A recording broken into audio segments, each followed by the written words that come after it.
On est aujourd'hui le lundi 15 Iyar, on est le 30 avril et on continue notre cours de préparation à la fête de Shavuot, le don de la Torah, et le cours est consacré à la Refoua Shelema, à la guérison totale d'Avraham Ben Sultana.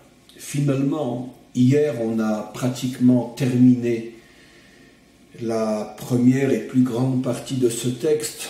On a encore la fin de ce Mahamar que nous devons voir. Évidemment, je n'ai pas vu avec vous chaque ligne, chaque paragraphe. J'ai pris uniquement l'essentiel parce que si on devait étudier ensemble un Mahamar du début jusqu'à la fin, ça nous demanderait de très très nombreuses semaines et on serait obligé de le faire tous les jours. Donc, on va à l'essentiel. Ceux qui, bien évidemment, ont la possibilité d'étudier ce Mahamar par eux-mêmes, ils pourront se servir de toutes les clés que j'ai données pour l'approfondir plus encore. Mais quoi qu'il en soit, on a vu ensemble et on verra encore l'essentiel de ce Mahamar. Donc, je reviens sur la conclusion en répétant une fois de plus quelle était la question et la conclusion que l'on a vue hier. La question était, pourquoi mettre en évidence la sortie d'Égypte? Pourquoi le maître du monde se présente, se définit comme étant celui qui nous sort d'Égypte, alors que pour nous sortir d'Égypte, il a dû utiliser, dévoiler les forces qui sont cachées au plus profond de la création, qui permettent un renouvellement constant, qui permettent une libération totale, des forces qui nous sortent totalement de l'emprise des limites de ce monde. Et ces forces ont été utilisées pour que l'on puisse sortir d'Égypte. Mais ces forces se trouvent dans la création elle-même. Le peuple juif, pour sortir d'Égypte, a donc bénéficié, a mérité cette connexion avec la dimension cachée de l'existence. Il s'est connecté à ses forces et a pu sortir des limites que lui imposait la civilisation égyptienne et ce qu'elle représente dans toutes les générations. Donc la question était qu'il aurait d'abord fallu au moins faire allusion à ces forces. Dieu aurait dû se présenter comme celui qui, justement, a créé ces forces et automatiquement, c'est ce qui nous a permis de sortir d'Égypte. Et pourquoi s'est-il présenté comme celui qui nous sort d'Égypte avant de se présenter comme celui qui a créé ces forces de renouvellement constant et de libération constante? Alors la réponse, on l'a vue hier. Et on a dit qu'on affinerait un petit peu les choses aujourd'hui encore. La réponse, on l'a vue hier. Parce que la Torah nous transmet ici un message fondamental.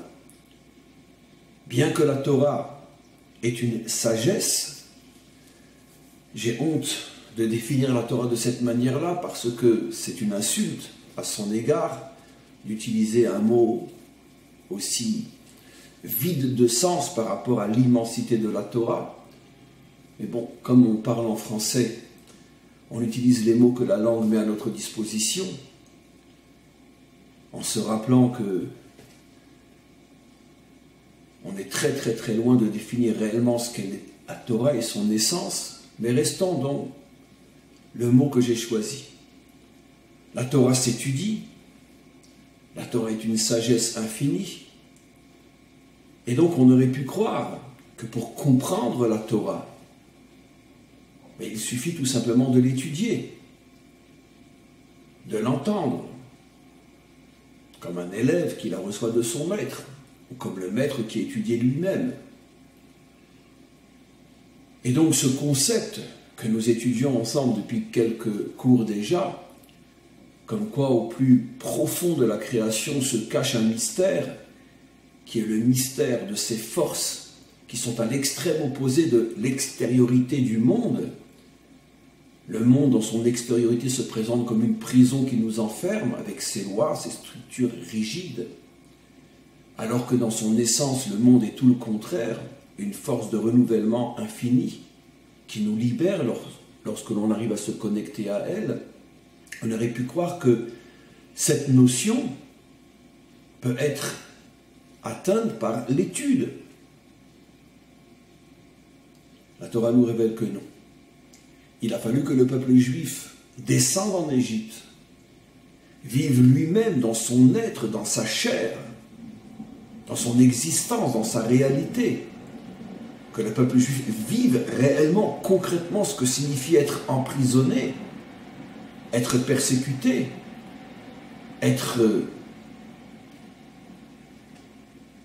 prisonnier à l'intérieur de limites étouffantes, et qu'il s'en sorte, la sortie d'Égypte. Et cette expérience-là va lui permettre après de comprendre cette notion de renouvellement constant, de liberté éternelle qui se trouve au plus profond de la création et de l'existence. Et cette notion va être comprise parce qu'elle aura d'abord été vécue. Mais si ce n'est pas vécu, ça ne peut en aucun cas être compris. En vérité, ne peut être compris sans l'expérience, sans le vécu, que des notions, que des idées, que des pensées très très superficielles. La philosophie, la culture, la connaissance. Mais la vérité vraie, comme je l'ai expliqué hier, ne peut en aucun cas être atteinte par l'étude. Elle ne peut être atteinte que par le vécu. Le vécu comme base, comme fondement de la compréhension qui va suivre. Mais s'il n'y a pas le vécu, il ne peut en aucun cas y avoir la compréhension. Cette explication nous ouvre aussi une fenêtre sur un autre sujet que je ramène souvent dans mes cours, mais que l'on peut comprendre aujourd'hui de manière plus profonde encore. La raison pour laquelle, précisément, ce sont les justes, les hommes authentiques, qui sont les plus éprouvés, qui ont le plus d'épreuves, de souffrances, au point que dans toutes les générations, tous les grands d'Israël, en commençant par Moshe Rabbeinu lui-même, selon notre tradition, et quantité de prophètes s'étonnaient et demandaient au maître du monde, mais comment ce monde fonctionne-t-il? Comment se fait-il que les méchants réussissent et vivent dans l'abondance, dans la tranquillité? Et pourquoi les justes souffrent-ils tant? Pourquoi sont-ils démunis de tout? Et qu'ils sont constamment confrontés à des épreuves?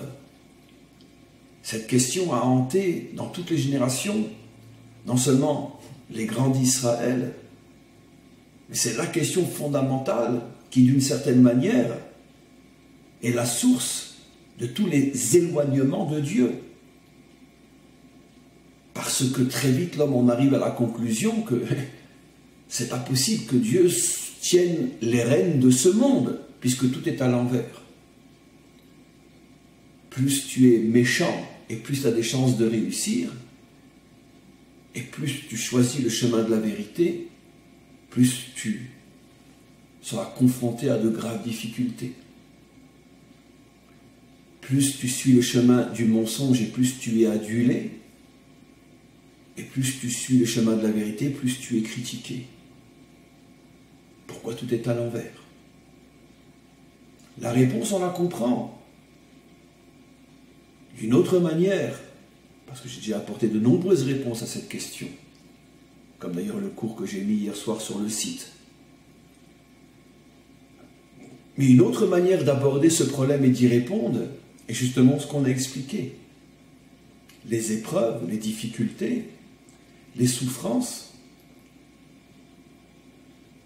obligent l'homme à rentrer dans la réalité vraie, à sortir du livre, à sortir de la théorie, afin d'être confronté à la réalité vraie, dans ses aspects les plus durs. La facilité, la réussite, déconnecte complètement l'homme de la réalité vraie. Parce que l'abondance, la réussite, la tranquillité te font vivre dans un monde imaginaire. Tu es complètement déconnecté de la réalité vraie.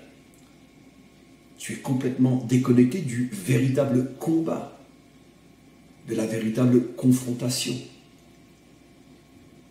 Justement, parce que les justes sont censés atteindre la sagesse authentique, c'est la raison pour laquelle ils ne peuvent l'atteindre qu'après avoir été confrontés à une série d'épreuves, de difficultés, qui les a obligés à vivre la réalité vraie et à surmonter toutes les difficultés. Ce qui fait d'eux des hommes capables d'atteindre la sagesse véritable. Je dis toujours, en plaisantant à moitié, que lorsque l'on est étonné de voir la grandeur d'un sage authentique, comment a-t-il fait pour atteindre une telle connaissance?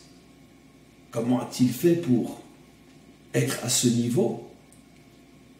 La réponse facile et totalement idiote sera de dire il a sans doute énormément appris et étudié.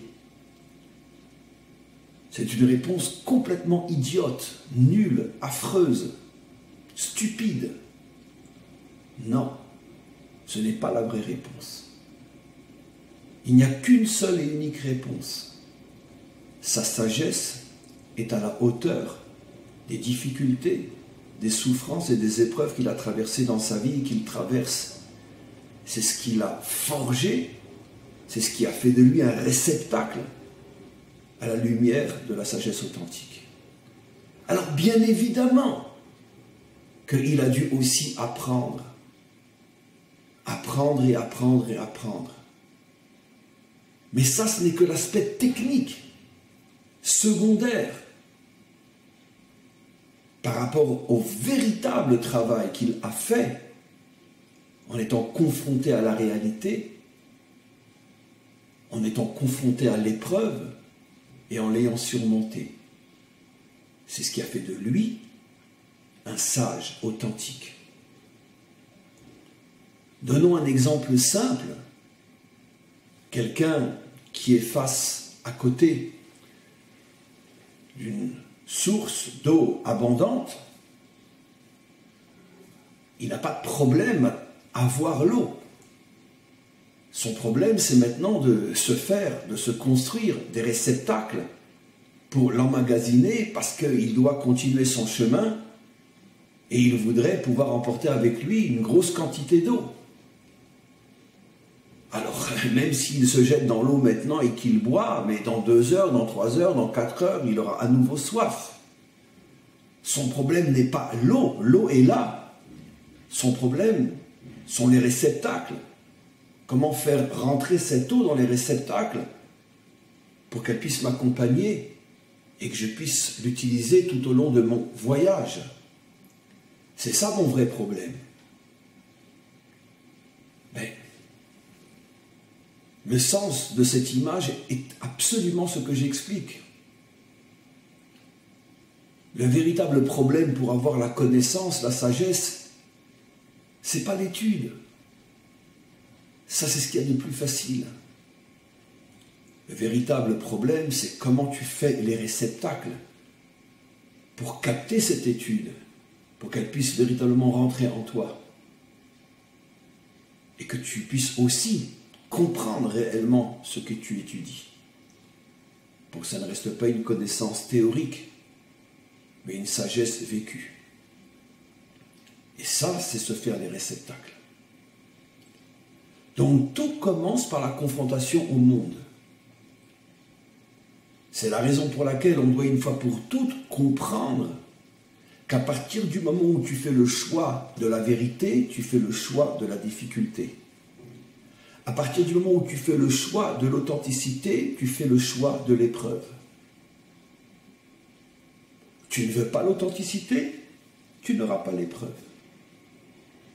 Ou plutôt, je l'ai mal dit, tu ne veux pas l'épreuve. C'est comme ça qu'il fallait le dire, tu n'auras pas l'authenticité. Tu ne veux pas la difficulté, tu n'auras pas la sagesse. Il n'existe pas dans toute l'histoire d'Israël une seule exception à la règle que je vous enseigne.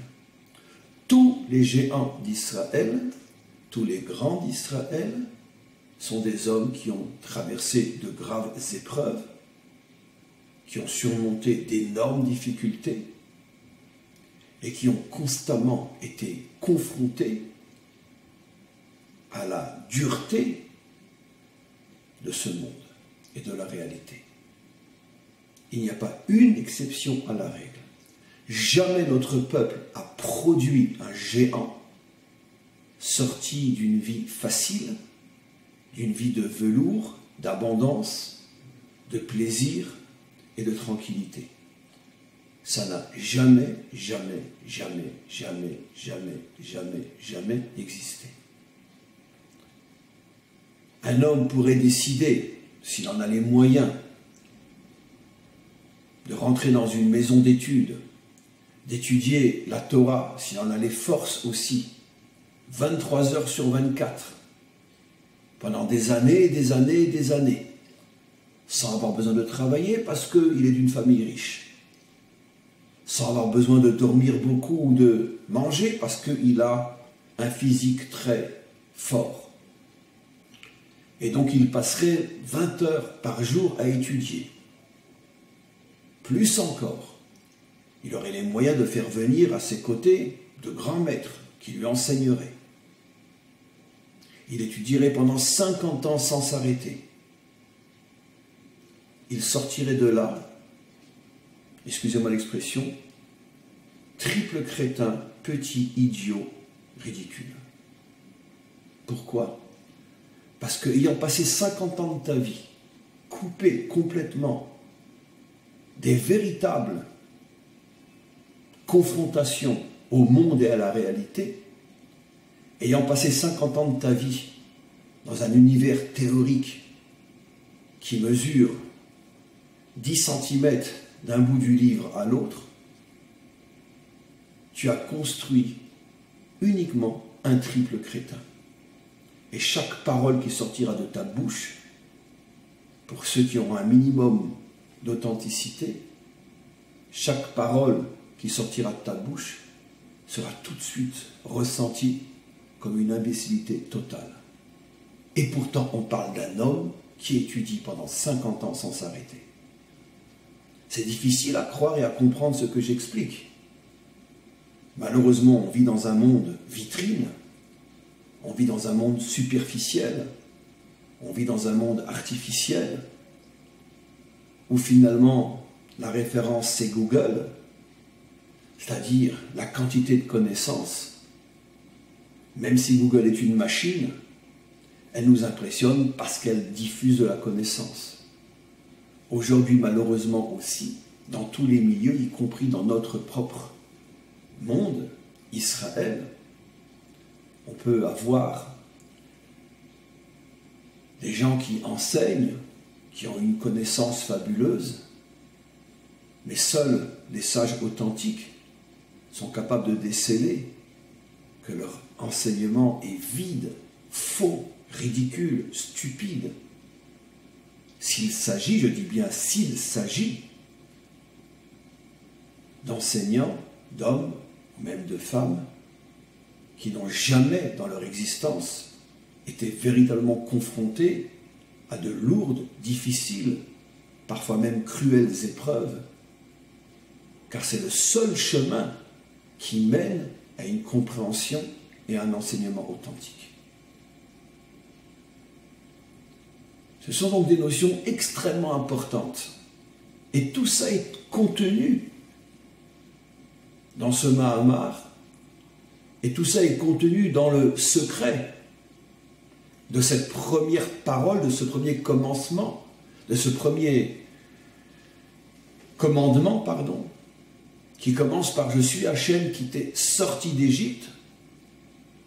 C'est-à-dire, je ne peux me présenter à toi, je ne peux commencer à me connaître qu'à partir du moment où tu as souffert, où tu as été éprouvé, où tu sais de quoi on parle quand on parle de l'oppression, de la limite. Ce n'est pas de la théorie, c'est de la réalité vécue. Et seulement maintenant, je peux me présenter à toi. Car si le peuple juif était né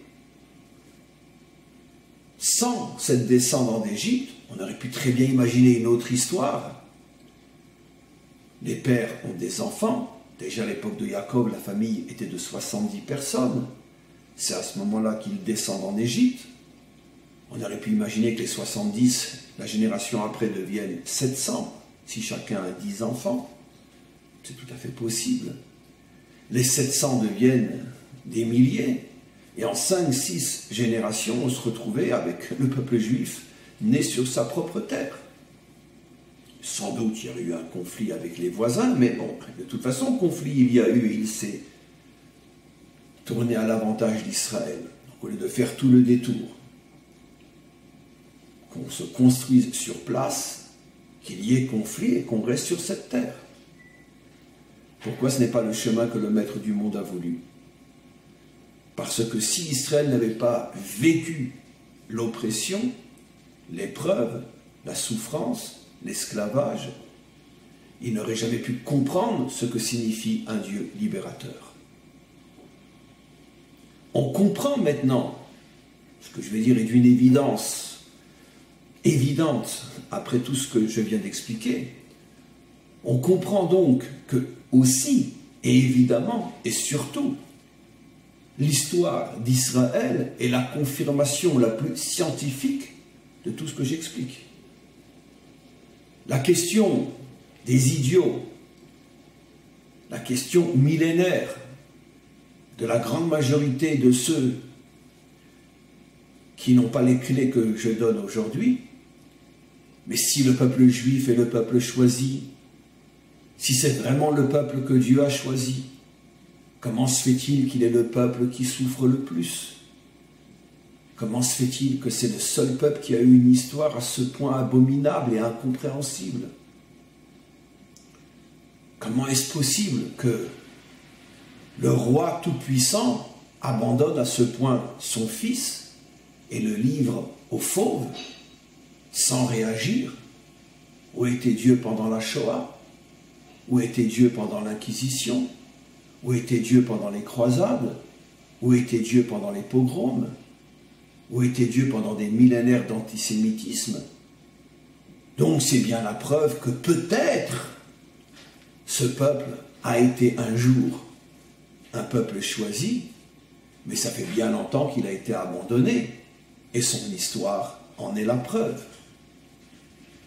Voici la réflexion des idiots. La compréhension du sage affirme tout le contraire. C'est parce que le peuple juif, dès l'instant où il a été choisi, et surtout dans l'avenir, sera le véritable et puissant réceptacle de la sagesse d'Hachem, qu'il recevra et transmettra au monde. C'est la raison pour laquelle il n'a pu construire ce réceptacle qu'avec des millénaires d'épreuves, de souffrances, d'obscurité et d'exil. Parce que la véritable réception de la lumière ne commencera véritablement qu'avec la délivrance finale. Et après des millénaires et des millénaires de souffrances, le peuple juif arrivera et se présentera devant le Maître du monde avec un réceptacle infini. Et le Maître du monde pourra déverser dans ce réceptacle une lumière infinie qui éclairera le monde pour l'éternité. Donc, c'est tout le contraire qui est vrai. La pire des choses qui puissent arriver à un peuple, à une nation, à une civilisation, c'est de s'engraisser et de crever de cholestérol. C'est exactement ça, le cholestérol historique qui a crevé toutes les civilisations. elles ont bouffé, les artères se sont bouchées, il y a eu un arrêt cardiaque. C'est exactement ce qui s'est passé. Israël, lui, n'a jamais eu d'arrêt cardiaque, puisqu'on ne l'a pas laissé manger. Au contraire, on l'a affamé. Et donc, au moins, ça l'a protégé d'avoir les artères bouchées. Au moins, il est passé à côté du cholestérol et donc à côté de l'arrêt cardiaque. Donc, finalement, toutes ces souffrances l'ont protégé et l'ont maintenu en vie jusqu'à aujourd'hui.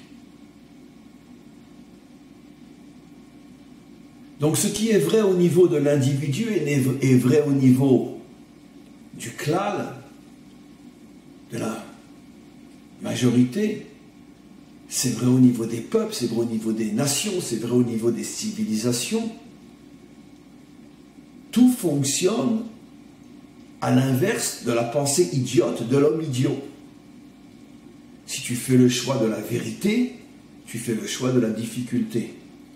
Si tu fais le choix du mensonge, tu fais le choix de la facilité.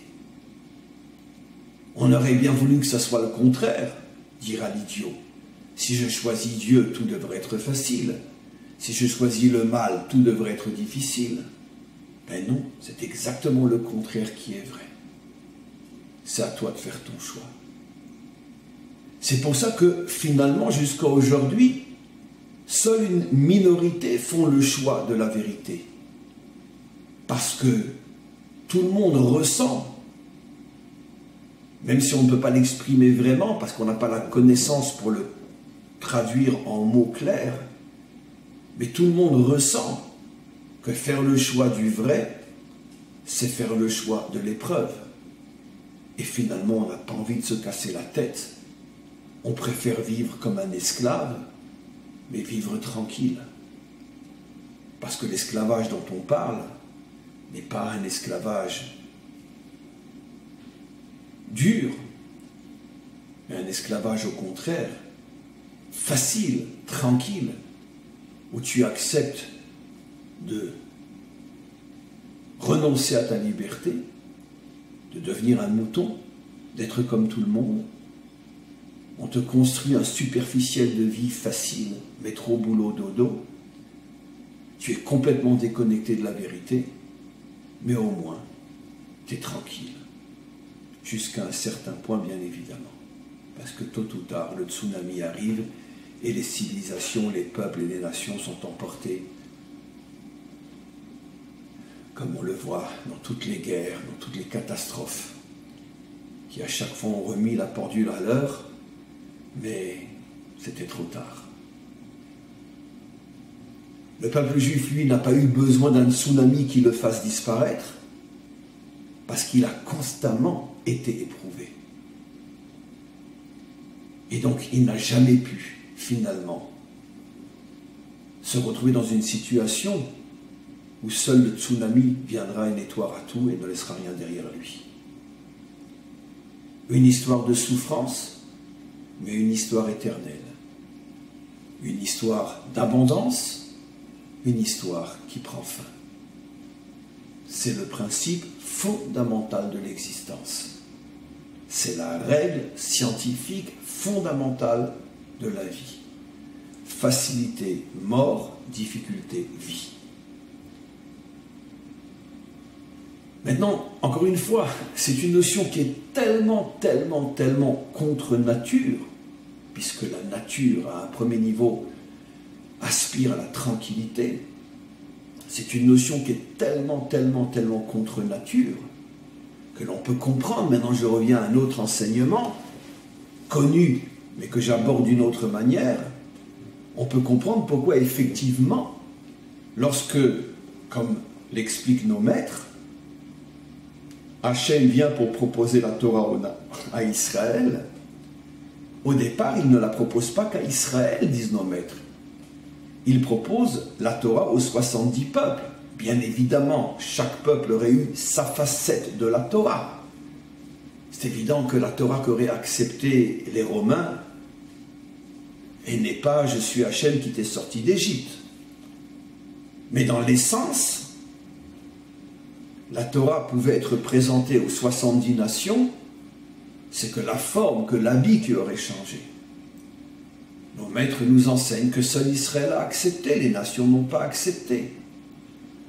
Pourquoi les nations n'ont pas accepté?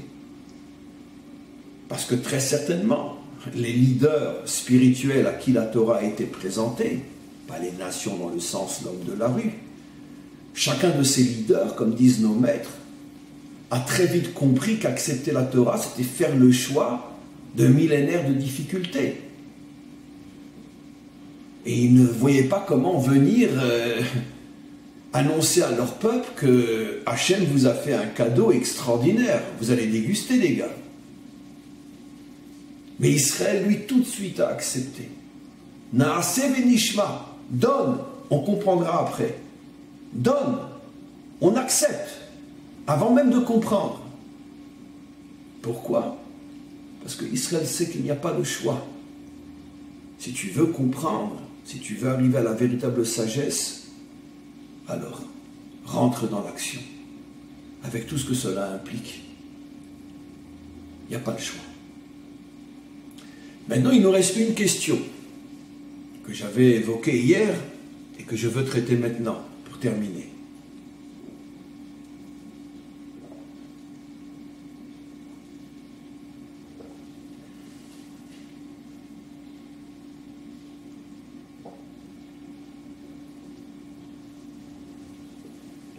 Excusez-moi. Pour pouvoir se connecter à cette force libératrice qui est cachée au plus profond de la création,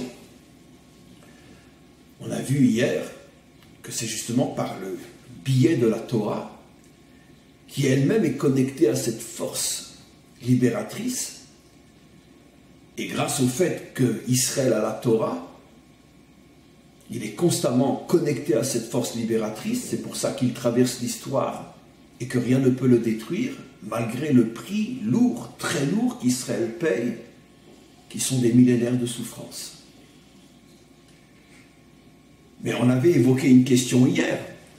Comment Israël a pu sortir d'Égypte, puisque la Torah n'avait pas encore été donnée?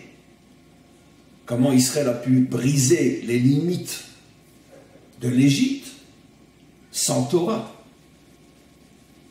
Alors maintenant, on va comprendre d'une nouvelle manière quelque chose d'extraordinaire que j'ai déjà évoqué, mais jamais comme je vais le faire aujourd'hui. Rappelons-nous que la Torah nous indique, et surtout les commentaires expliquent, que finalement, le premier commandement de la Torah, je ne parle pas des 10 commandements, mais la première mitzvah, le premier commandement donné à tout Israël, avant même le don de la Torah, avait déjà été donné le premier jour du mois de Nissan, 15 jours avant la sortie d'Égypte, puisqu'on est sorti le 15 Nissan. Mais le premier jour du mois de Nissan, on a reçu la mitzvah de sanctifier le premier jour du mois, la mitzvah de Rosh Chodesh, la lune qui se renouvelle, j'ai tout dit. Et nos maîtres nous font remarquer, Rashi, le premier Rashi de la Torah, nos maîtres nous font remarquer que cette mitzvah est, d'une certaine manière, la racine de toutes les autres mitzvahs, de tous les autres commandements. La mitzvah de Rosh Chodesh, le jour où la lune se renouvelle, au point que le Rosh Chodesh est le jour qui symbolise la royauté d'Israël, qui elle aussi se renouvelle constamment. Et donc il y avait deux questions.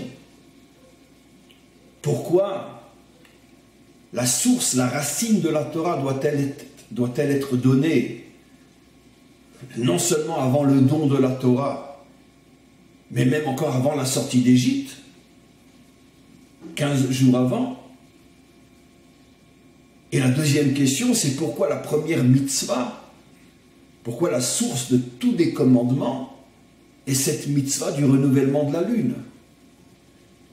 À ces deux questions, il n'y a qu'une seule réponse, qui est la même.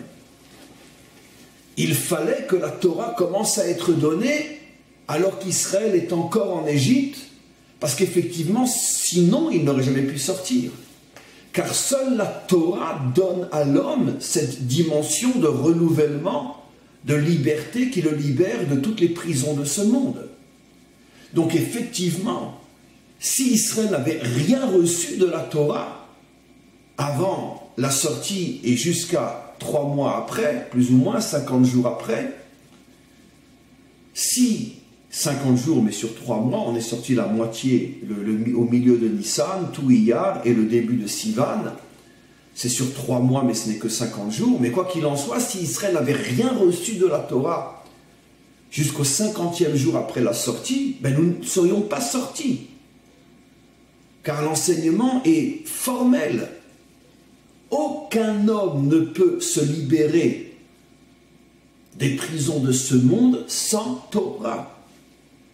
C'est la raison pour laquelle nos maîtres nous disent « En lecha ben chorin et la mishe osek baTorah » n'est libre que celui qui est connecté à la Torah, à l'intériorité de la Torah, à la profondeur de la Torah, comme on l'a expliqué hier. Donc Israël ne peut pas sortir d'Égypte s'il n'y a pas une connexion avec la Torah. Mais d'un autre côté, il est clair que le maître du monde ne peut pas donner toute la Torah à Israël quand on est encore un peuple d'esclaves en Égypte. Qu'est-ce que va faire le maître du monde? Il va donner à Israël un condensé, la source de toute la Torah, la mitzvah qui contient toutes les autres, la mitzvah de Rosh Chodesh. En recevant cette mitzvah, Israël se connecte à l'énergie libératrice de la Torah, et automatiquement ils peuvent sortir d'Égypte. Et pourquoi cette mitzvah est la source de toutes les autres? C'est facile, vous l'avez tous et toutes compris, parce que cette mitzvah qui symbolise le renouvellement de la lune après cette éteinte, à nos yeux bien sûr, après avoir disparu de nos yeux, on la voit réapparaître, ce qui montre que malgré toutes les adversités, malgré toutes les épreuves, malgré toutes les obscurités du temps, la lune ne disparaît pas, elle se renouvelle d'une manière éternelle, parce qu'elle porte en elle une force capable de renaître même au plus profond de la nuit. En 1945, on ouvre les portes d'Auschwitz. En 1948, on danse dans les rues de Tel Aviv. Et donc ça, c'est le secret de la lune, qui est le secret de toute la Torah, qui est le secret d'Israël, qui est le secret de cette connexion à cette énergie, qui précisément au moment où on croit que tout a disparu, c'est là que tout renaît. Exactement selon le modèle lunaire, que tu ne vois plus rien et tout d'un coup elle réapparaît. Mais d'où elle sort? Parce qu'en vérité, comme je l'ai dit, elle n'avait jamais disparu, elle n'avait disparu qu'à tes yeux. Mais elle est toujours là. C'est tes yeux qui te trompent. Exactement comme dans le phénomène de l'obscurité et de la lumière. Comme je l'explique sans arrêt, et encore dans un dernier cours que je viens de mettre sur le site, que vous pouvez voir, il a été mis hier soir, où l'obscurité n'est qu'un fantasme lié à notre perception des choses. L'obscurité n'existe pas. C'est en vérité tout le contraire. C'est un trop-plein de lumière qui nous aveugle. La source de l'obscurité est en vérité une lumière trop forte. Et comme nous n'avons pas les réceptacles pour l'appréhender, on est plongé dans le noir et on croit qu'on est dans l'obscurité alors qu'on baigne dans une lumière d'une puissance inimaginable. Mais c'est exactement le phénomène de la lune. Nous ne la voyons plus. Tiens, elle a disparu. Non, toi, tu ne la vois pas, mais elle est toujours là. Mais positionnée de telle manière que toi, tu ne puisses pas la voir. Et puis après, tu commences à la revoir. Mais c'est ça, le secret du renouvellement. C'est comment fais-tu pour te renouveler au cœur même d'une épreuve? Parce que finalement, tu prends conscience, peut-être au niveau de ton âme, pas forcément au niveau de ta logique, mais tu prends conscience que finalement, l'obscurité, l'épreuve, la difficulté n'est que par rapport à toi, par rapport à ton incapacité d'interpréter ce qui se passe. Mais dans l'essence même de cette obscurité se trouve une lumière absolument incroyable à laquelle tu te connectes et tu arrives à surmonter. C'est ça le secret de surmonter une épreuve. Prendre conscience que l'obscurité n'est que dans ma tête, mais qu'à l'extérieur se trouve une lumière extraordinaire à laquelle, si je me connecte à elle, je vais pouvoir me renouveler et repartir plus fort encore qu'avant l'épreuve. Et toute la Torah n'est là que pour nous donner constamment cette force du renouvellement et de la libération. C'est ça le secret de cette première mitzvah. Donc on comprend comment, avec une précision plus scientifique que la science, comme je dis toujours, tout fonctionne avec une logique implacable. On reçoit la mitzvah de Rosh Chodesh 15 jours avant la sortie, et c'est le cadeau inimaginable que le Maître du monde nous fait, justement pour que l'on puisse sortir d'Égypte. Et donc le modèle lunaire va être le modèle fondamental qui va nous accompagner tout au long de notre histoire. Et comme je l'évoquais, c'est la raison pour laquelle la royauté d'Israël a pris comme symbole la lune, parce qu'effectivement, la royauté d'Israël, c'est-à-dire son indépendance nationale, est comme la lune. Elle est là, elle disparaît, elle est là, elle disparaît. Elle est plus souvent absente que présente tout au long de notre histoire, puisque la disparition de la royauté, c'est tout simplement l'exil, où Israël perd complètement son indépendance nationale. Aujourd'hui, on l'a retrouvée, mais on est encore très très loin de la véritable royauté, celle que l'on attend, celle de la lignée de David, du Mashiach lui-même, mais on est déjà, comme la période de grossesse, on voit déjà le ventre se gonfler, on devine déjà évidemment la présence du fœtus, et on n'attend plus maintenant que la naissance. Mais l'histoire juive est drôlement enceinte aujourd'hui. Ce n'est plus qu'une question maintenant d'arriver à terme et de voir la naissance du Mashiach, qui sortira bien sûr de la terre d'Israël, comme le Zohar l'explique, que le Mashiach se dévoilera pour la première fois au monde, en Galilée, dans le nord du pays, et c'est là que pour la première fois les nations prendront conscience, et Israël lui-même, de la présence dans cette génération du Mashiach. Et après le processus commencera. Et ce sera à ce moment-là la naissance, et après, il y a encore bien évidemment de nombreuses étapes, car un enfant né n'est pas encore un enfant adulte. Après, il va falloir que cet enfant grandisse, et qu'il s'affirme, qu'il s'impose. Ça prendra encore du temps, mais c'est tout un processus. C'est pas Alice au pays des merveilles, la délivrance finale. C'est tout un processus qui lui aussi est sur le modèle de la lune, avec des hauts, avec des bas, avec des moments d'obscurité, avec des moments de lumière, des moments où on sent qu'on y est, et puis tout d'un coup après tout se voile et tout disparaît, et puis après ça revient et ça repart. C'est la raison fondamentale pour laquelle la royauté d'Israël a pris comme modèle la lune, pour nous faire comprendre que c'est jamais, allez hop, c'est là, c'est bon, on y est. Ça ne sera jamais comme ça.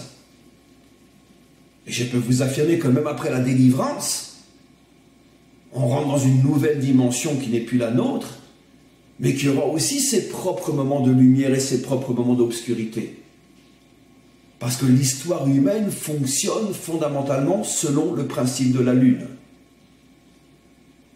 Il n'y a qu'une seule dimension qui, elle, est comparée au soleil, c'est bien évidemment Hachem lui-même, qui lui est constant, est constamment en train de donner de la lumière, parce qu'il est source de lumière. Lui est soleil, mais la création tout entière est lune. Et évidemment, l'obscurité que nous traverserons après la délivrance finale n'aura plus rien à voir avec l'obscurité d'aujourd'hui. Mais par rapport à la lumière qui se dévoilera à cette époque-là, tout est une question, bien sûr, de relativité. Par rapport à la lumière qui se dévoilera à ce moment-là, il y aura encore des moments d'obscurité. Sans doute que les moments d'obscurité après la délivrance seront plus lumineux que la lumière d'aujourd'hui. Mais par rapport à la lumière qui se dévoilera à ce moment-là, ça sera malgré tout une régression. Et tout ça dans le but justement de permettre un renouvellement constant, de ne pas être figé dans une éternité où plus rien ne se passe. Comme je dis souvent, et c'est une évidence, la pire des punitions que l'humanité pourrait avoir, c'est de se retrouver dans un monde de lumière où on est assis du matin au soir en train de contempler la grandeur divine et puis comme des idiots en train de faire voilà. Si c'est ça ce que Dieu nous réserve, alors croyez-moi que ça sera un cauchemar. Évidemment que le vrai Dieu ne nous réserve pas une bêtise pareille. Ce qu'il nous réserve, c'est tout simplement le modèle que nous connaissons aujourd'hui, de renouvellement constant. Il fut soir, il fut matin, il fut soir, il fut matin, la lune, le soleil, la lune, le soleil. Simplement que les choses vont s'affiner, mais elles resteront éternellement selon le principe de la lune, renouvellement constant. Parce que sinon la vie n'a plus de sens si tout est figé pour l'éternité. Voilà, on va s'arrêter là pour aujourd'hui. On continuera bien sûr, on a encore certainement encore au moins 2 bons cours sur ce thème-là, 2 ou 3 peut-être, et de toute façon on approche aussi de Shavuot, donc on terminera plus ou moins à l'époque de Shavuot, s'il reste un cours ou 2, donc de toute façon on parlera toujours du don de la Torah. Simplement je tiens à dire, et je le redirai, que la semaine prochaine, dimanche prochain, je ne pourrai pas donner cours le matin, parce que je donne cours à Tel Aviv, à l'université de Tel Aviv, où je rencontre là-bas tout un groupe d'étudiants, venus de France d'ailleurs, et donc je ne pourrai pas donner cours dimanche matin, et on reprendra ce cours lundi. Demain, cours sur route que nous avons commencé, et mercredi, bien évidemment, un cours sur la paracha, très certainement à partir du Zohar. Et en attendant, on va voir s'il y a quelques questions, simplement que j'ai un petit peu des problèmes de rapidité d'internet en ce moment. J'espère que je vais pouvoir monter sur le site sans perdre trop de temps. Et on va voir s'il y a quelques questions. Encore une fois, si j'y arrive sur le site, parce que comme je suis aussi branché en live, ça prend beaucoup de force à Internet et j'ai des petits problèmes en ce moment. Donc je ne sais pas si je pourrais faire les 2 en même temps. On espère que oui. En attendant, commencez à poser vos questions si vous en avez. Voilà, je suis arrivé sur le site. Maintenant, il faut arriver sur le live. Encore un petit instant.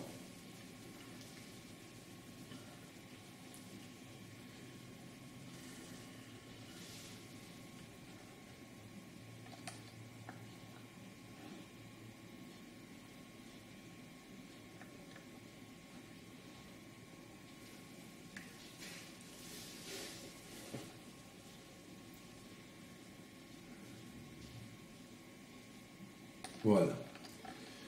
On y est enfin. Alors, y a-t-il des questions? Là.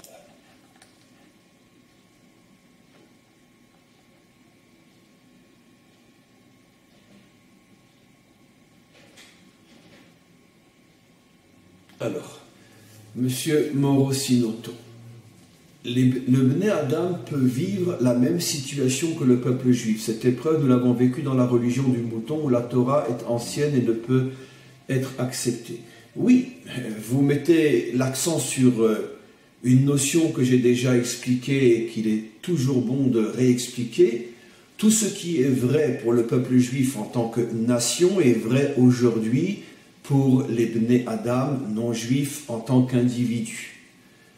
Et la seule différence réelle entre les Bnei Adam juifs et non-juifs, c'est que les Bnei Adam juifs vivent ces notions-là en tant que peuple, en tant que nation, ce qui donne bien sûr une dimension, une force et une réalité à ces notions qui est multiplié justement par la force et la puissance d'une nation, tandis que le Ben Adam non-juif n'a pas pour l'instant la possibilité de se constituer en nation, puisque les 70 nations ont complètement disparu, elles ne seront retrouvées et reconstruites que par le Mashiach lui-même, et donc automatiquement, pour l'instant, le Ben Adam peut bien sûr vivre ses notions, mais sur le plan individuel. Et donc c'est la raison pour laquelle, bien évidemment, le Ben Adam a l'obligation, aujourd'hui plus que jamais, de suivre les enseignements de la Torah lorsque la Torah est transmise dans le sens qui permet justement au Ben Adam de se sentir impliqué et connecté, parce que justement ces enseignements vont pouvoir lui permettre de comprendre sa propre vie et de se construire et de se renforcer lui aussi. Alors, Rocker, tuer le mouton n'est pas facile. Non, effectivement, c'est la raison pour laquelle 80% des Juifs n'ont pas voulu sortir d'Égypte. Seulement 1/5 est sorti, parce que l'une des conditions sine qua non était de tuer le mouton. Alors bien évidemment, au-delà de l'acte lui-même, qui en soi était un acte très difficile à faire, parce que c'était le dieu égyptien, par définition, mais l'idée qui se cache derrière, c'est bien sûr beaucoup plus que tuer le mouton extérieur, c'est tuer le mouton en soi, accepter finalement de sortir des normes à l'intérieur desquelles sont enfermés la majorité transformée en esclaves, transformée en moutons. Et donc effectivement, dès le départ, 80% du peuple juif, qui après a complètement disparu bien évidemment, puisqu'ils ont fait le choix de rester en Égypte, 80% a refusé, ce qui nous donne une norme effrayante de la capacité de l'homme finalement de faire le choix de tuer le mouton. Jusqu'à aujourd'hui, c'est les mêmes proportions et je pense même qu'on est descendu un peu plus bas encore que les 20% de ceux qui sont capables de sacrifier le mouton. Mais ça, c'est quelque chose qui est propre à la nature humaine et qui commencera à changer avec la délivrance finale, bien évidemment. Mais pour l'instant, heureux ceux qui ne font pas partie des moutons. Alors, merci Raph pour ce cours si profond et merci au Maître du Monde. Merci à vous, Yohanan. Mais dans la pratique, comment faire se renouveler un enfant de 12 ans qui est tombé dans l'obscurité de la dépression depuis plusieurs mois? Bon, vous faites allusion, j'imagine, à un cas précis de quelqu'un qui est malade. Et bon, je vais donner deux réponses. D'abord, c'est clair que ce genre de cours s'adresse en priorité à des gens qui possèdent toutes les facultés humaines nécessaires à pouvoir réaliser, intégrer ces notions-là. Donc ça, c'est la première réponse la plus simple. Et c'est évident que quelqu'un qui, dès le départ, n'est pas en possession de toutes les facultés qui font de nous des hommes capables d'être à la hauteur de la Torah et de la vivre, c'est déjà beaucoup plus compliqué. Malgré tout, il y a, quoi qu'il en soit, pour un début de réponse, le phénomène du modèle. Même quelqu'un qui lui-même vit avec des handicaps, s'il est entouré par des gens qui sont capables de faire émaner d'eux de la joie, de la force, de l'optimisme, du courage, certainement ça a une influence aussi sur la personne malade. Évidemment que si les parents, voyant l'enfant handicapé physiquement ou mentalement sont eux-mêmes accablés, tristes, désespérés, ça ne risque pas bien sûr d'aider l'enfant. Mais si ceux qui entourent le malade expriment une force inimaginable, c'est sûr que d'une manière ou d'une autre, ça agira sur l'enfant. Alors le guérir complètement, ça ce n'est pas entre nos mains s'il est véritablement malade. Mais en tout cas, améliorer son sort, ça c'est sûr que c'est notre responsabilité. Voilà.